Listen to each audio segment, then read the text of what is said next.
What's up, everyone? Welcome to the second episode of the Gametime Podcast. I'm your host, Lauren Cribbs, and in today's episode, I will be discussing what eighth graders should know about high school sports.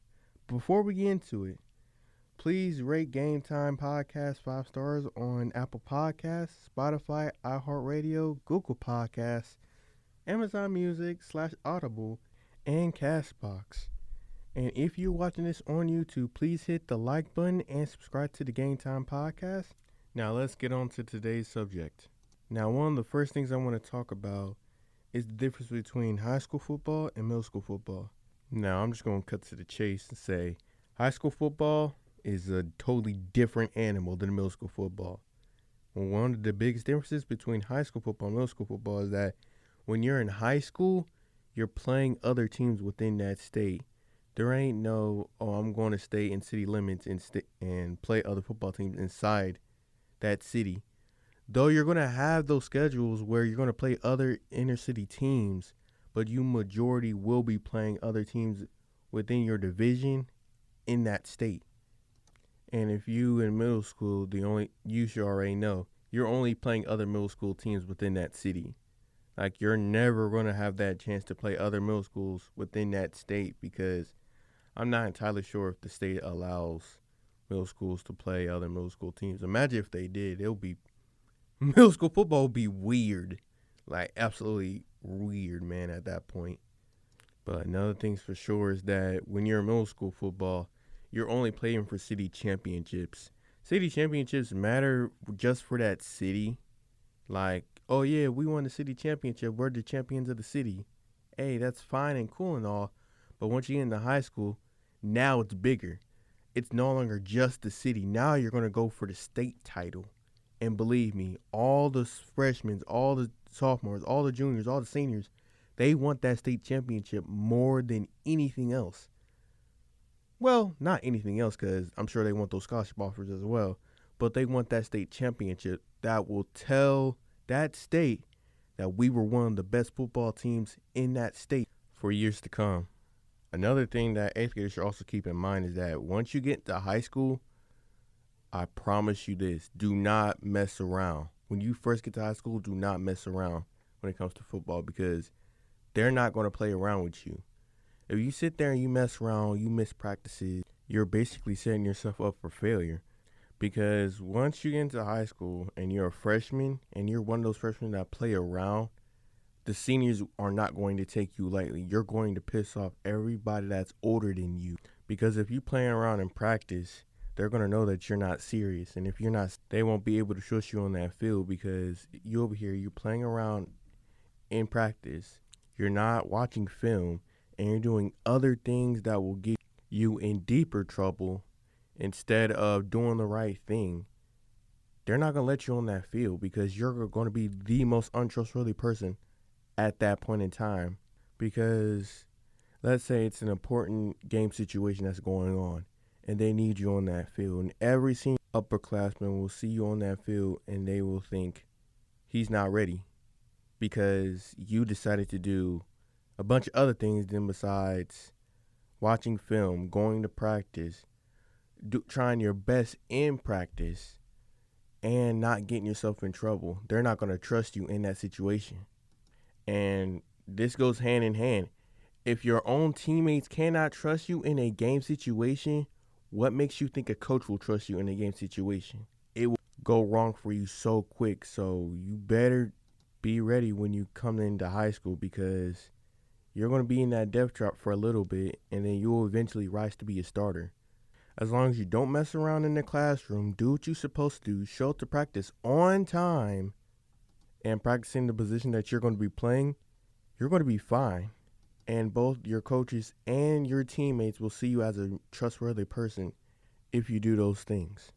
The second thing I want to talk about is building your work ethic in high school and showing commitment to your sport. Because in middle school, I'm sure you guys are like, yeah, I love playing the sport of football and I want to see how far I can go playing this sport. And it's good to have those ambitions. But here's the thing. When you get into high school, it's going to be tough your freshman year because you don't know what to expect at this point. And what I mean is you're going to have those ambitions of becoming that star player on that team. and thinking, oh yeah, I'm finna be a Hall of Famer here. But here's the thing that everybody has to understand. And when it comes to you eighth graders, you guys have to understand this too. Playing this game of football, you have to understand that not everybody can make it. Some people may struggle, some people may succeed. Some might go D1, some might go JUCO, some might go NAIA, some might go D3 or D2. And another thing to keep in mind is that some kids are fortunate to play for a good high school football team, and some aren't. And if you think about it, it really does put things into perspective that you have 4 years at this high school, and that's all you're going to get. So within those 4 years, you have to make it or break it. And for you to do that, you got to have good work ethic and total commitment to your sport. And one more thing before I move on, also put this into perspective as well. You're going to have a lot of good days and you're going to have a lot of bad days. But at the end of the day, it is up to you to persevere and succeed in playing this sport. The third thing I want to talk about is when you're in high school, please take sports seriously and take your classes seriously. Because I can't stress this enough for all future freshmen right now. The grades in your courses will determine if you are eligible to play that sport in college. And trust me when I say this, college coaches will see your grades and determine if they should recruit you or not. Remember this, high school should not be taken lightly. If you're serious about playing sports in college, take both high school and sports serious. Number 4, don't be afraid to ask questions about anything stemming from classroom to sports. Remember, both teachers and coaches are there to help you, so take advantage of that situation. And guys, please don't be a jerk to your teachers. It isn't going to help you or your teammate if y'all are just sitting there messing around in the classroom. And keep in mind, that teacher can contact your coach. And I promise you guys, it is not worth it. Like, don't be a jerk to your teacher, man. Because the moment that you do, and you're playing football, and your teacher contacts your coach, man, just imagine having those pads on, having a helmet on, and you're just doing bear crawls from sideline to sideline. And if it's a hot day, oh man, y'all are screwed. So remember to take your classes seriously. Don't be a jerk to your teachers. And take sports seriously as well. And for number 5, just going to keep it short and simple. Start lifting weights if you're an 8th grader. Don't lift too much weight that you can't handle, but lift a good amount of weights to where when you're a freshman, you're going to be strong as heck. And it doesn't have to necessarily be weightlifting. Just do some calisthenics type stuff, like do at least 15 to 20 push-ups, 15 to 20 sit-ups, stuff like that. Look it up on the internet if you want to see more calisthenic work. Now to move on from that, number 6, good grades. And this is a huge one because this will determine if a college coach will recruit you or not. And I'm going to tell you guys this, only having A's, B's, and C's are acceptable. D's and F's aren't. Because if you have an A's and B's, you're a pretty good student in the classroom. If you have C's, you're an average student. Like, you don't do too much and you don't do too little. But if you are a D or an F student, you're not helping yourself. Get those grades up so you can be able to play your sport and be eligible to get recruited by D1 schools. Now let's move on.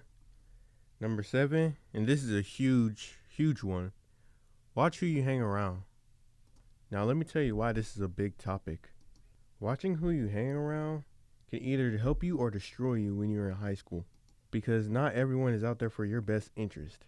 I mean, just truly think about this. Imagine you have a teammate that is getting in trouble in class or outside of school and they continue to do that, then they really shouldn't be a teammate that you should hang around at all, because they're making their life decisions and you shouldn't let them drag you down the exact same path that they plan on going into.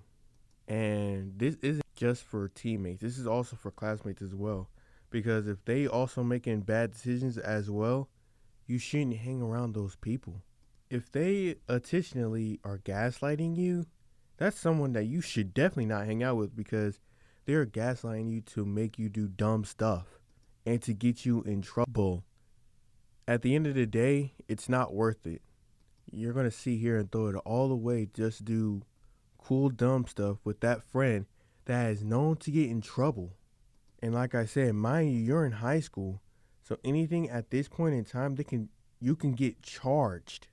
So my biggest recommendation is, like I said, watch who you hang around, because not everybody is going to be with you. People will be against you, and people will make you do dumb stuff that will lead you down the wrong path. And I promise you, you don't want to be down that path. Now let's move on to that subject and move on to number 8. Practice the position that you're playing. Simple enough. If you going out to play wide receiver, download routes from your phone and practice on those routes daily. If you're a quarterback, get a couple people that play wide receiver or tight end and throw it to them so you can have that connection and have accuracy. If you're a lineman, learn how to block, run, and pass. If you're anybody in the defensive line, learn how to pass rush and block shred. And the biggest thing for D linemen, learn how to practice on get-offs. If you get off fast, you get off quick, you get off twitchy, no one's going to be stopping you. Linebackers, I say the same thing. I'd say if you're a corner, I say get someone that knows how to play receiver and try to do man-on-man. Mirror that guy. Every step he takes, you should take that same step. And if you a safety, I guess it depends on where you at, but learn how to scan the field. Look at where the quarterback's eyes are going, and then plain and simple, see ball, get ball. But overall, just practice your position. Because the more and more you practice, the more and more you may get on the field, and that will lead you to have more film, which will lead you to hopefully get more scholarships. Number 9, I would say would be put in full effort. Don't half-ass anything. Because I promise you, the moment you half-ass a certain play or you half-ass at practice, it's going to be a rude awakening for you. Let's just say you're going to be on the bench. Let's just say that.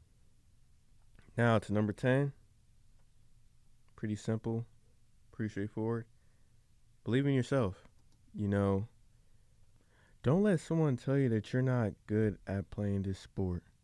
Because in reality, there's always going to be a hater right around the corner just waiting, just to hate, basically.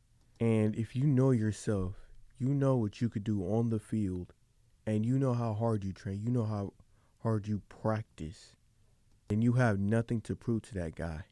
Because that guy at the end of the day is just going to be a hater. And let me tell you something.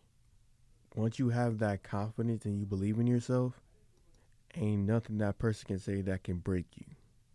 Because you put in that hard work. You put in that discipline. You did everything that you needed to do to make yourself a better player. Or a better person than him. Or her. Who knows? You put all that time, all that effort in to this game. And who knows if that person is doing the exact same thing. If they are, then they're just talking. But if they aren't, they shouldn't have the right to talk. Now, my last but not least, number 11, to all you 8th graders and our middle schoolers out there. Well, no, just 8th graders. Enjoy your last year of middle school, man. Because it's going to be at a certain point in time where you're going to look back during high school. You're like, dang, I'm a year out of middle school. I'm 2 years out of middle school. I'm 3 years out of middle school. Dang, middle school was 4 years ago.